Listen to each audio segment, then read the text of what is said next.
OpenAI has been very public about its ambitions to integrate shopping into its platform, although a new in depth story from The Information today gives a mixed picture on how those efforts are actually going on the ground and how difficult it is to actually get all this to work. I want to bring on Ann Gehan, our e commerce reporter who wrote that story, to talk to us about what she found. And welcome back to the show. It's great to have you here. Hey, Akash. So, how are OpenAI's shopping efforts going? They're going. They're moving along, but maybe potentially a bit slower than some people would have hoped. And so, in my story today, I took a look at what the rollout Chat since OpenAI first announced this feature for ChatGPT in September, what that's been like.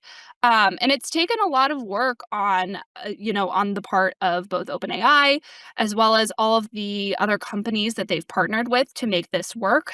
So some other key partners include Shopify, which has given OpenAI, an in with all of the millions of merchants that use their software to host their stores, as well as Stripe. OpenAI and Stripe actually created together what's called the Agentic Commerce Protocol, which they intend to be kind of this set of rules and standards so that everyone can kind of be on the same page about how these transactions that agents will be handling, how it's going to work, and just kind of like set some ground rules. And it was described to me as kind of like a lingua franca, so that everyone is building towards the same thing, so that everything can work together more smoothly. And so what is so difficult about this? Is the Shopify side harder in that setting up all the retail systems is the real challenge, or is the payment side really the challenge here?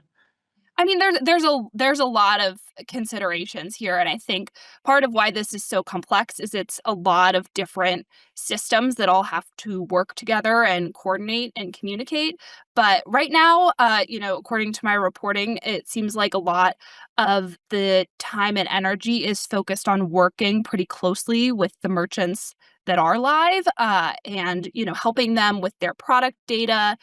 Every merchant handles sizing and pricing and inventory information differently. And so just again, that idea of trying to get everyone on the same page and making everything work together correctly so that when it does, get to a user who's trying to make a purchase, that everything's accurate and works smoothly.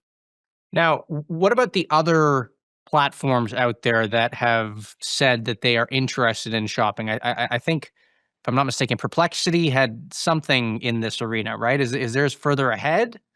Yeah, that's correct. So Perplexity, they were very early to launch commerce features, and it's interesting because they also dealt with some of these issues, wrangling all of this very messy data from merchants and trying to get it to not only show up to users correctly, but then on the back end when you're actually facilitating a purchase, making everything work correctly. So this definitely is not a problem that's unique to OpenAI, but I think just really speaks to just how challenging, adding in AI agents or AI apps to e-commerce has been. It's just really complicated, and there's a lot of different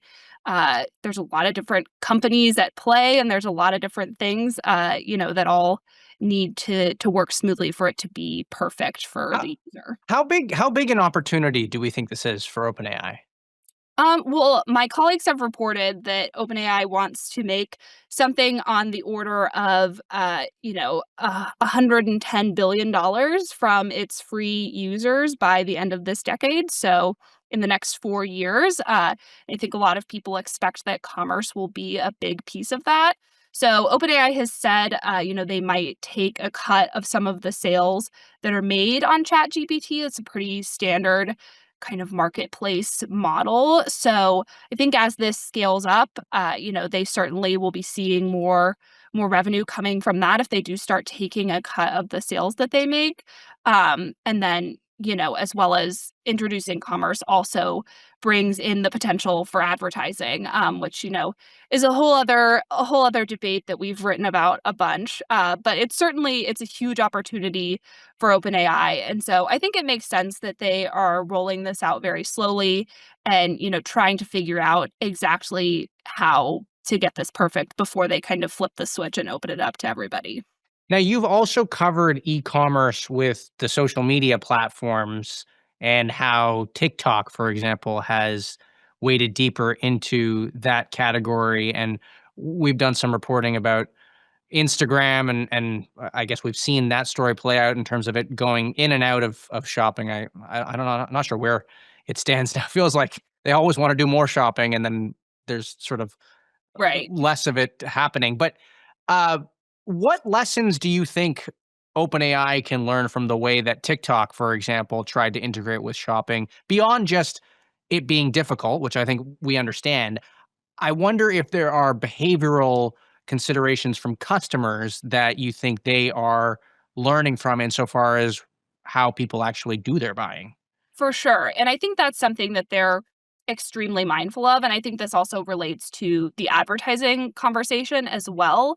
You know, people use ChatGPT for a huge range of things, but a lot of times it's really personal information and personal conversations that you're having with ChatGPT. And so, how are people going to feel if then, you start prompting them to buy something or show them an ad? And so, I think that's something that OpenAI hasn't at least publicly kind of said what their strategy will be. But I think that's something they're extremely mindful of because I think if you start putting commerce in places where users don't expect it or aren't ready for it, I think that's a huge turnoff. And so that could be a pretty big dent to their ambitions if it doesn't go over well with consumers.